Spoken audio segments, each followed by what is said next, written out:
Welcome back to a special edition of OATS Uncut, Orator Academy Talks Uncut. Special because we are celebrating something huge, America's 250 years of independence. Let that sink in for a second. 250 years since a bunch of guys in wool coats arguing in a hot room in Philadelphia with no air conditioning decided to bet everything on an idea that people could actually govern themselves, no king required. That's what we are celebrating this year. America's semi-quincentennial. Big word, I know. Say it 5 times fast. Semi-quincentennial. It means 250th anniversary. But semi-quincentennial sounds a lot more impressive at a dinner party. And here's the thing about anniversaries like this. They are not just about looking back. They are about asking, did we get it right? Are we still arguing about the same stuff? And also, can we laugh about it a little? Because that's exactly what today's episode is about. On June 20th, we had something really special happen to us. OATS Uncut Live, when our students got up and faced the audience and did what students do best. Took history, took politics, and turned it into comedy gold. And honestly, it's some of the smartest, funniest, wittiest stuff we featured earlier. We've got 2 skits for you today. First up, imagine you're planning a birthday party. Not just any birthday party, America's 250th birthday party. Now imagine your planning committee is Abigail Adams, Harriet Tubman, and Amelia Earhart. 3 of the most formidable women in American history, all with very strong opinions about how this party should go. And then plot twist. They get a 4th committee member, Maya, a modern day new age teenager who wants to make these ladies go viral and wants to know if there's gonna be a hashtag for this. You can imagine how well that goes. Revolutionary era etiquette meets Gen Z energy. It is chaos. It is hilarious. And somehow it actually says something real about how each generation carries the torch forward, just with a different playlist.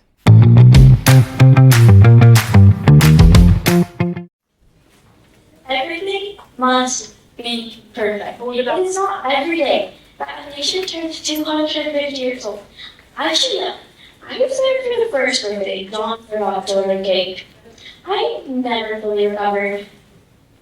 250 years. I have navigated through swamps in pitch darkness in winter with no map, no phone, and 0 granola bars. And I still got here before Amelia. Harriet, wonderful. You're only 20 minutes late. I was not late. I was conducting reconnaissance. Of the parking lot? There were suspicious pigeons. I'm here. I took the bus. I spent the whole night imagining I was flying, which is basically Do not say basically the same thing. similar. We fought very hard to be taken seriously, Amelia. And I took that very seriously, all the way across the Atlantic Ocean, alone, in a tiny plane, in the dark. You were very welcome, Amelia. Nobody asked you to do that. Nobody asked Columbus either, and he got a holiday. She has a point.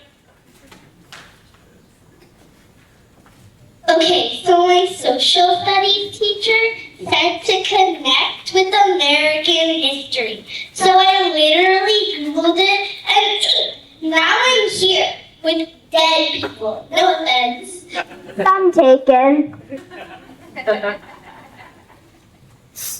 Are you actually real? More real than whatever you're doing on that glowing rectangle. It's a phone. It has the entire internet on it. The entire internet. All of human knowledge, basically. Every question ever asked, instantly answered. And what do you use it for? Cats. Mostly cats.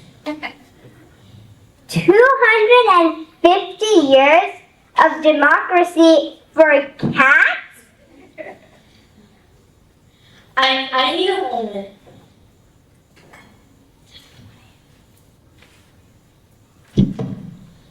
Now that we're all here, it is time to plan America's birthday celebration. I have prepared a very thorough list.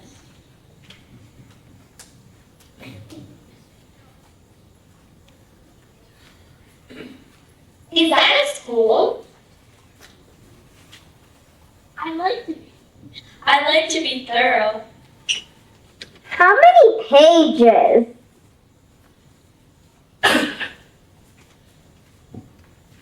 14. Front and back. I added an appendix overnight. I have a Google Doc. 3 bullet points. One of them is just the word vibes. How do you live with yourself? How early thanks. Let's focus. This country has come a long way in 250 years. We celebrate what matters. Freedom, justice, equality, dignity. Adventure! Proper grammar. Why? But you literally cannot have a party without Wi-Fi. How do people know it happened if you can't post about it?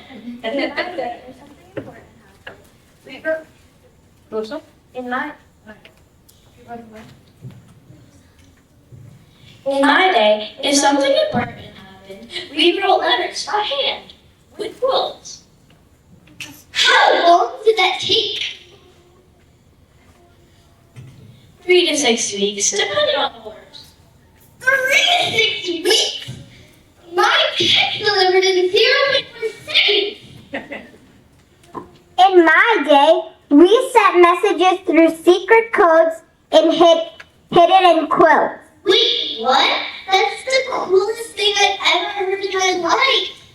I know. Can you teach me the quilt code?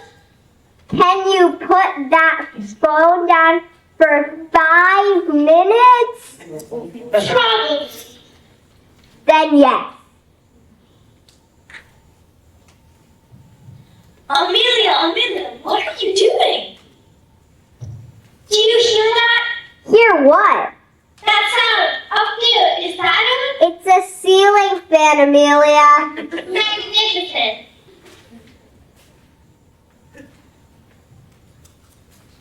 Item 47. The cake. 3 tiers, red, white, and blue. Fondant eagle. Sparklers, a small can salute. Can we just do cupcakes? Cupcakes? Out of 250th. Practically easy to distribute. Democratic even. Easy to evil fine. Fine, cupcakes, but they will be dignified cupcakes. Oh, sprinkles! Absolutely not. Star-shaped sprinkles? They better be very small. Sorry. She wants sprinkles. She just can't admit it. You know what this country needs more of? People who show up, people who do the work, even when it's hard, even when it's dangerous, even when nobody is watching and there's no Wi-Fi to post about it. My teacher says democracy isn't a spectator sport. Smart teacher. She also assigns 3 essays a week, so complicated feelings. The best ones always do. Can I say something? When I flew the Atlantic, everyone said it was too impossible, too dangerous, too full, too much for someone like me. And I flew anyway. That's pretty American if you ask me. Every generation finds their impossible thing, and it does it anyway. So what's my impossible thing? That's yours to find. literally impossible. And for the love of this republic, use complete sentences when you get there.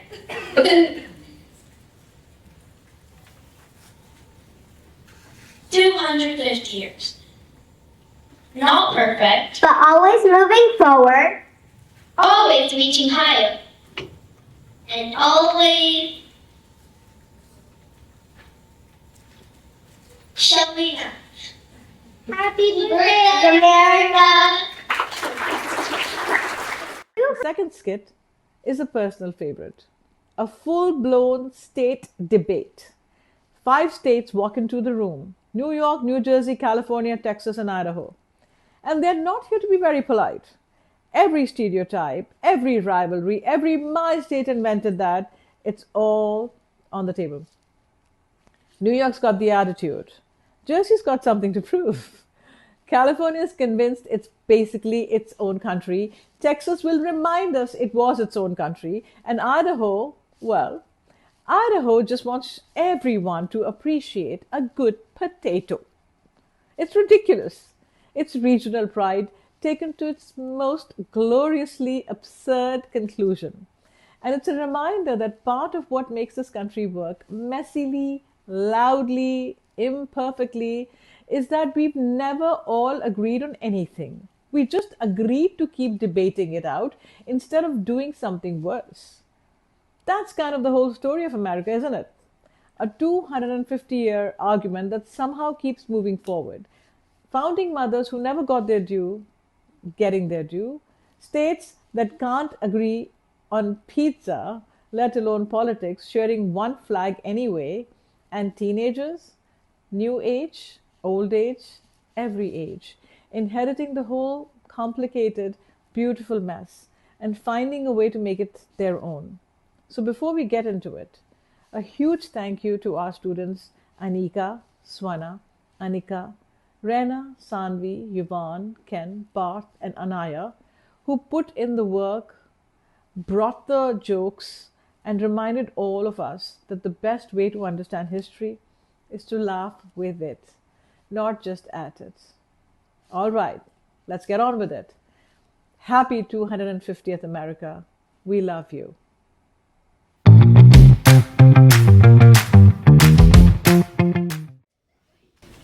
Well, hi everyone. I guess we're starting with introductions. I don't pump my own gas. It's illegal. And honestly, I wouldn't even if it wasn't.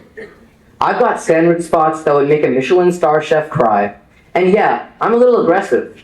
But like, for no reason in particular. Oh, and we basically invented the Jersey Shore, which is either our greatest achievement or our biggest PR disaster, depending on who you ask. I'm New Jersey. I'm New York. I'm busy, I'm expensive, and I genuinely don't have time for this skit. I've got tourists walking 4 across the sidewalk trying to find the Big Apple newsflash. It's not a real apple. And yeah, I've got this giant green lady standing in my harbor, holding a torch and a book she definitely hasn't read. I'm New York. Hi guys, I'm California. I've got influencers on every corner, oat milk at every coffee shop, and somehow a single strawberry at Erewhon costs $20. $20 for one strawberry. And people buy it. I buy it. I don't want to talk about it. Oh, hi. I didn't see you there. I'm just out here existing. You probably don't know much about me, but you know something I make every single day. Whose favorite food is French fries? Yeah, that's me. I'm the potato behind all of that. Fun fact, we grow so many potatoes that one time we dropped a giant one at New Year's and it literally caused a small earthquake. Most states drop a ball. We dropped a potato and broke the ground. I'm Ohio. Wait, no, I meant Idaho. I'm bigger, louder, and somehow still lonely. The whole Lone Star thing. I will confidently eat something I found inside the road and call it my diet. I have my own power grid because I don't need anybody. It works great, mostly. Don't look at it. And before you ask, no, not all of them have an accent. And some of us just choose to. I'm Texas. Alright, landmarks. I've got the Atlantic City Boardwalk. Basically Vegas, but with more seagulls and the smell of funnel cake at all times. Oh, and Princeton University, the #1 ranked university in all of America. Einstein literally lived here. We are built different, academically and historically. That's cute. I have New York City. I don't even need to elaborate. Times Square, the Empire State Building, One World Trade Center, Central Park. I could keep going, but I don't want to make anyone feel bad. I have the Hollywood sign. It's literally just my name written on the hill because I'm that iconic. Also Disneyland, the Golden Gate Bridge, and Coachella, where influencers run around the desert and scratch the fabric that makes no sense, take 300 photos, and leave before the music even starts. I have potatoes. And Craters of the Moon National Monument. It's a giant volcanic landscape that looks like actual outer space. NASA trained astronauts there. So technically, Idaho sent people to the moon. You're welcome, humanity. I've got the Alamo, Space Center Houston, and Universal Studios. Literally building me a new theme park. I'm basically getting a whole new landmark. Been there, done that. Wait, New York. What even is Central Park exactly? 843 acres of green space in the middle of the city where people jog, propose, cry, and film movies. 843 acres? That's cute. I have 34.5 million acres, and most of it is just potatoes and volcanic rock. I have 171.9 billion acres. Central Park could fit me about 200,000 times, and I still wouldn't notice it. And you somehow still lost your power grid to a snowstorm. We don't talk about that. Okay, but New York, your precious Statue of Liberty, is technically closer to my shores than yours. She's practically a Jersey girl. Are you serious? She's facing away from you. Take a hint. At least your landmarks don't charge you $8 for parking and then make you wait 2 hours in line. You don't need to wait in line when no one knows you exist. Okay, food time. I have sandwiches, real sandwiches, hoagies, Italian subs, stacked so high you need to unhinge your jaw. Jersey Mike's literally would not exist without me, and I need more credit for that. Also, pork roll. If you call it Taylor ham, we need to have a serious conversation about who you are as a person. Is it overpriced? No. Is it organic? No. Is there matcha in it? I will fight you. Excuse me, I invented street food culture. Dollar slices, bagels at 3 a.m., cheesecake from a deli at midnight, food that somehow tastes better the more stressed and sleep-deprived you are. Dollar slices? Be so serious. That might have been true 30 years ago. Now it's $4 minimum, and the guy behind the counter looks personally offended that you asked. Meanwhile, Hoboken diners have been feeding people since real food at real prices before your food scene was a thing. Hoboken is just New York, but with cheaper rent and more feelings. We know, and we're fine with that. Well, I have avocado toast, acai bowls, matcha lattes, and the best tacos in the country. Don't argue with me on that. I'm arguing with you on that. Thanks, Max. I didn't become a whole 15 man. Well, my people sit in their cars and try the most famous desserts in LA. I have potatoes. Mashed, fried, baked, stuffed, twice baked, soup, potato skins, hash brown, gnocchi. I could actually go on forever. I once heard someone say they were bored of potatoes, and I had to take a personal day. I have barbecue that takes 12 hours, 3 generations of dedication, and genuine emotional investment. It's not a meal, it's a commitment. Oh, that reminds me of Meemaw's famous brisket recipe. Thank goodness young Sheldon remembered. You just referenced young Sheldon to describe my entire culinary culture. Look, at the end of the day, everyone comes through me on the way to New York. I'm like the pregame. That's not the flex you think it is. I would never voluntarily stop in New Jersey. I'm like working tasks, right? I don't really go anywhere. Fine, but at least my food doesn't need a reservation, a trust fund, or a life coach. I need all three. Mine requires patience, money, and therapy afterward. Mine requires potatoes. Mine requires appetite, courage, and at least one belt buckle. I'm honestly a bathroom stop on the way to somewhere else. And honestly, it's fair. But here's what they don't expect. The food slaps, the people are interesting, and Six Flags Great Adventure is literally one of the best theme parks on the East Coast. Also, we have the most diners per square mile of any state in the country. Any state. We are the diner capital of America, and nobody talks about it enough. Nixon 4. People come to see me spot our mayor riding bikes around the streets, spend $3,000 in 4 days, takes photos of everything, including the garbage, and leaves saying, "Oh my God, I love New York. I could never live there." Correct. You couldn't. Move on. People fly into LAX with a dream in their cardigan. They come for Hollywood, beaches, and the vibe. They leave with a sunburn and $18 smoothie, and a new skincare routine they can't afford. People come here when they want to get away from it all. The thing is, there's not much at all to begin with. But it's quiet. The stars are absolutely insane because there's zero light pollution, which makes sense because there are almost no people or lights. But the ones who are here are very committed to being here. Also, we have the world's largest potato display at our state fair, so culture.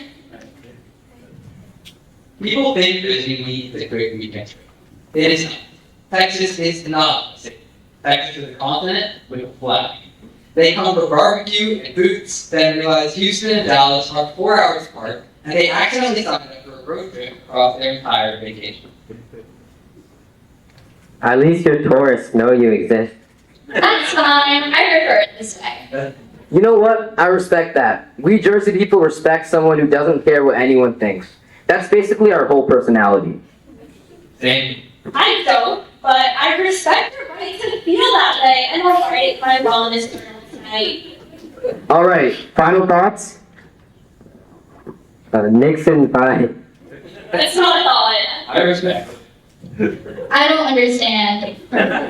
Thank you. Hope you enjoyed this episode. Wish America the very best going forward. The next 250 may be greater and grander and life-changing in a good way for the country and for the world. We shall meet again.